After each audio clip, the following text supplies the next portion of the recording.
O 2 de julho é um dia mais importante do ano para todo o cidadão baiano.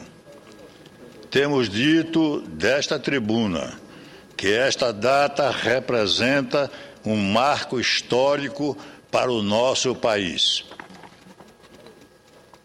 Muitas vezes passa-se a impressão de que estamos comemorando apenas e simplesmente a independência da Bahia. A verdade, senhor presidente, é que no dia 2 de julho nós comemoramos um dia que significou a concretização, o último ato do que se convencionou chamar de independência do Brasil. Em 1982, Dom Pedro I anunciou que, a partir daquele momento, o Brasil estava livre do jugo de Portugal, mas a realidade mostrou que os portugueses não deixariam o Brasil pacificamente, que eles não atenderiam a uma simples ordem do príncipe filho de El-Rei. E a Bahia, senhores senadores, senhoras senadores, a Bahia foi o Estado brasileiro onde os portugueses resistiram por mais tempo. E essa resistência foi uma guerra dura, violenta, que envolveu soldados, mas que envolveu, acima de tudo, o povo baiano. Entre os baianos destacaram-se vários heróis. Um deles foi Maria Quitéria, a mulher que abraçou o ideal da liberdade e se vestiu de homem para ir ao campo de batalha. Outra foi Sora Joana Angélica, que entregou a própria vida para impedir a invasão do seu convento, o convento da Lapa. Enquanto o Brasil inteiro comemorava a libertação,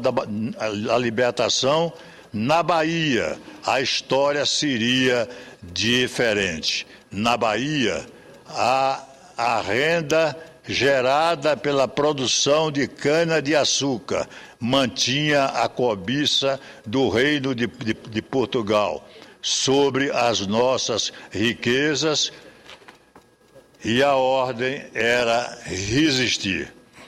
O responsável por essa resistência era o general Inácio Luiz Medeiros de Melo.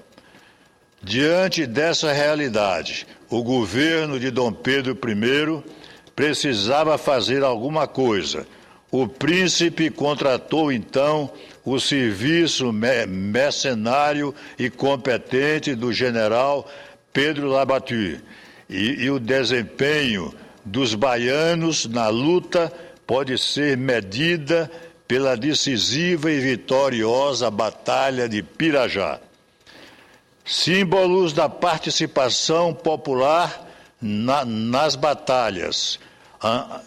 As mulheres baianas mostraram a sua força e se transformaram em heroínas. Mártir da luta pela independência, Sora Joana Angélica entrou para a história ao abrir os braços, num gesto comovente, para tentar impedir que os portugueses entrassem no convento da Lapa. Foi assassinada a golpes de baioneta no portão da Casa de Deus.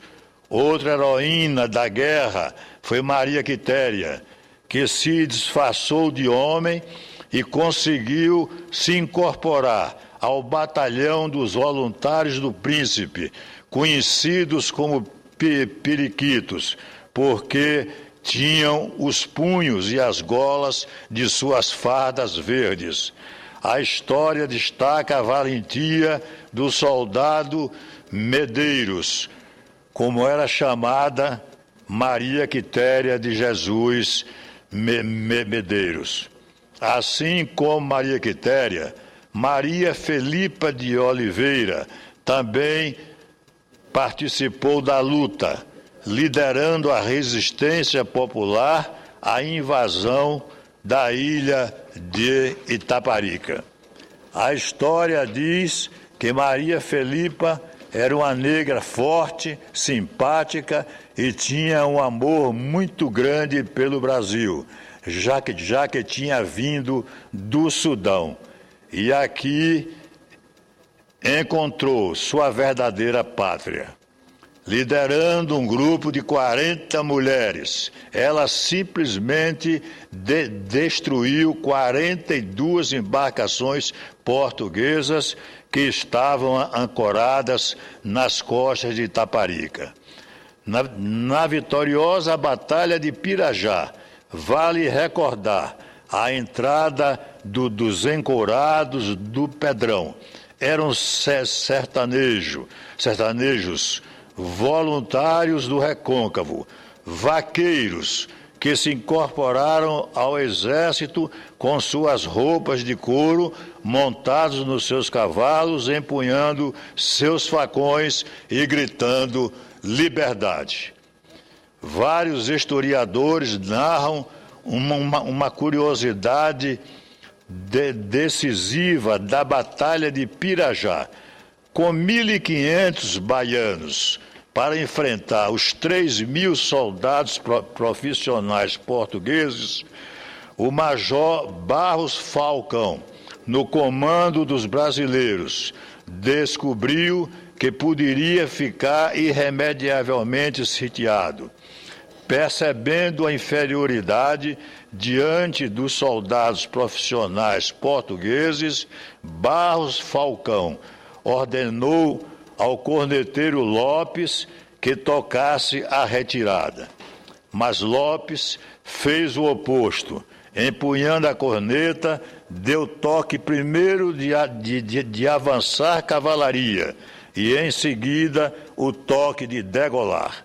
Os inimigos, enganados pela ousadia do corneteiro e acreditando na chegada de reforços, bateram em retirada.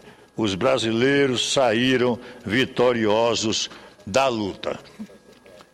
O importante é que esses portugueses, cerca de 3.000, saíram de Pirajá e foram diretamente para os seus barcos, que estavam na costa da Bahia. Tomaram cerca de 33 navios portugueses e voltaram para a sua pátria.